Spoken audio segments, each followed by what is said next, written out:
குளிர்காலத்தின் துவக்கமாக மார்கழி மாதம் கருதப்படுகிறது. குளிர்காலத்தின் போது துருவ பகுதிகள் மிக குளிர்ந்து இருக்கும். அங்கு சில மாதங்கள் சூரியனை தொடர்ந்து காண முடியாது.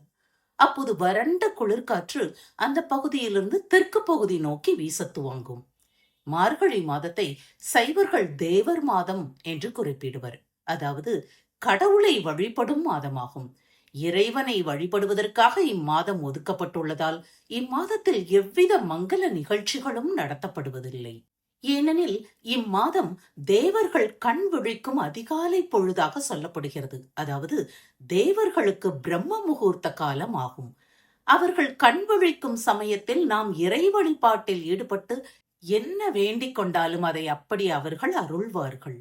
அறிவியல் ரீதியாக ஓசோன் மண்டலம் பூமிக்கு மிக அருகில் வரும் காலம் என்பதால் இந்த மாதத்தில் அதிகாலையில் எழுந்து பெண்கள் வாசலில் கோலமிட வேண்டும் என்றும் ஆண்கள் பஜனைக்கு செல்ல வேண்டும் என்று சொல்லி வைத்தார்கள். மார்கழி மாதத்தில் சூரிய உதயத்திற்கு முன்பாக எழுந்து குளித்துவிட்டு இறை நாமங்களை ஒரு முறை சொன்னால் கூட மற்ற நேரங்களில் 1,00,00,000 முறை நாம ஜபம் செய்ததற்கு சமம். வருடத்தின் ஒவ்வொரு மாதத்திற்கும் ஒரு சிறப்பு உண்டு. ஒவ்வொரு வகையில் ஒவ்வொரு மாதமும் கொண்டாடப்படுகிறது. அவற்றில் மிக உயர்வானதாக சொல்லப்படுவது மார்கழி மாதம். இது இறை வழிபாட்டிற்கே உரிய மாதமாகும். அதனால்தான் அர்ஜுனனுக்கு செய்த கீதை உபதேசத்தில் மாதங்களில் நான் மார்கழியாக இருக்கிறேன் என கிருஷ்ண பகவான் விரும்பி சொல்லி உள்ளார். ஒரு ஆண்டு முடிந்து புதிய ஆண்டுக்குள் நம்மை அழைத்து செல்லும் மாதம் என்பதால் இதை வழிபாட்டிற்கே உரிய மாதமாக சொல்கிறோம். உயிர்ப்பு இல்லாத மாதம் என்பதால் தான் இந்த மாதத்தில் திருமணம் போன்ற சுப நிகழ்ச்சிகளையும் விதை விதைப்பது போன்ற பணிகளையும் தவிர்க்க வேண்டும் என சொல்லி வைத்துள்ளார்கள். இது நம்மை மட்டுமல்ல, நமது ஆத்மாவையும் எழுப்பக்கூடிய மாதம் என்பதால் தான் மார்கழி மாதத்தில் அதிகாலையில் திருப்பாவை, திருவம்பாவை, திருப்பள்ளி எழுச்சி போன்ற பாடல்களை பாராயணம் செய்ய வேண்டும் என சொல்லப்படுகிறது. பனி பொழியும் விடியற்காலையில் சிவன் கோவில்களில் திருவம்பாவையும் திருமால் ஆலயங்களில் திருப்பாவையும் ஒலிக்கும் அற்புத மாதம் இது. வாசல் தோறும் அழகிய கோலங்களும் வீதி தோறும் பக்தி பாடல்களும் ஒலிக்கும் உன்னத மாதம் இது. சாணத்தில் பூசணி பூவை செருகி வைத்து வழிபாடாகவும் வைத்திய முறையாகவும் தமிழர்கள் வாழும் சிறப்பான மாதம் இது. சூரிய உதயத்துக்கு முன்பாக வரும் அதிகாலை 4 மணி முதல் 6 மணி வரையிலான காலம் பிரம்ம முகூர்த்தம் எனப்படுகிறது.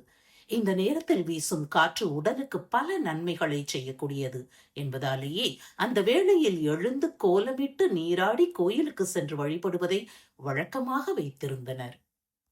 மார்க்கண்டேய புராணம் மார்கழியை மரணத்தை வெல்லும் மார்கழி என்று போற்றுகிறது. ஆம், இந்த மாதத்தில்தான் மார்க்கண்டேயர் சிவபெருமானை வணங்கி மரணத்திலிருந்து தப்பி நித்திய வாழ்வை பெற்றார். அழகிய தமிழால் அரங்கனை அடைந்த ஆண்டாள் விரதமிருந்த புண்ணிய காலம் இது. ஹனுமன் பிறந்த மாதம் இது. சொர்க்கவாசல் திறக்கும் வைகுண்ட ஏகாதசி திருவிழா வரும் மாதமும் மார்கழிதான். மார்கழியில் வரும் திருவாதிரை நட்சத்திர நாளில் ஆடல் அரசன் சிவபெருமானின் திருவாதிரை திருவிழாவும் கொண்டாடப்படுகிறது. பாவை நோன்பும் திருவம்பாவை நோன்பும் நோற்கப்படும் காலமும் மார்கழியில்தான். வெற்றியின் அதிபதி என்று போற்றப்படும் சூரிய பகவான் யோக நிலையில் இருக்கும் காலம் என்பதாலும் அந்த காலத்தில் உயிர் கொலை கூடாது என்பதாலும் அந்த கால மன்னர்கள் மார்கழியில் போர் செய்ய மாட்டார்கள் என்றும் ஒரு தகவல் உள்ளது.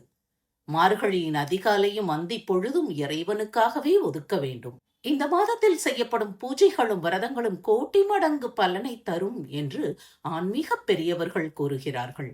மார்கழியில்தான் மகாபாரத போர் நடைபெற்றது என்றும் அதன் தாக்கமாகவே அந்த காலத்தில் போர்கள் செய்வதில்லை என்றும் கூறப்படுகிறது.